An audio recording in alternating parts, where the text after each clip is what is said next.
আসসালামু আলাইকুম হাবিব। ওয়ালাইকুম আসসালাম। কোথায় যাচ্ছিস? এই তো মক্তবে পড়াশোনা করতে যাচ্ছি। মক্তবে কি কি শিক্ষা করা হয়? সব রকমই মাসলা মাসাইয়ের শিক্ষা করা হয়।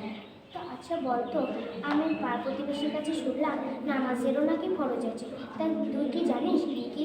নামাজের 13টি ফরজ আছে। 13টি? কি কি রে?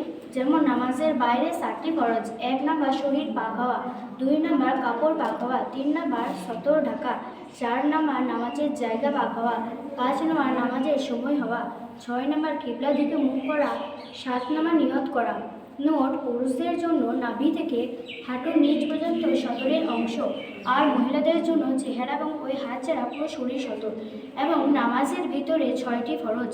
1 নাম্বার তাকবীরে তাহরিমা আল্লাহু আকবার বলা, 2 নাম্বার কিয়াম করা সোজা হয়ে দাঁড়ানো, 3 নাম্বার কিরাত করা, 4 নাম্বার রুকু করা, 5 নাম্বার 2 সিজদা করা, 6 নাম্বার শেষ বৈঠকে তাশাহুদ পরিমাণ বসা।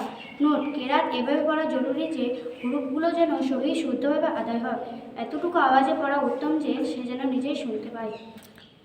মাশাআল্লাহ, আলহামদুলিল্লাহ। তাহলে আমাদের এতটুকু প্রয়োজন আছে যে আমরা যখন নামাজ পড়ব তখন প্রত্যেকটা মাসলা মাসাইল যে আমাদের নামাজ পড়তে হবে। বিশেষ করে হচ্ছে যে এটা ফরজ, যে আমাদের নামাজের ফরজগুলো অবশ্যই জানা দরকার।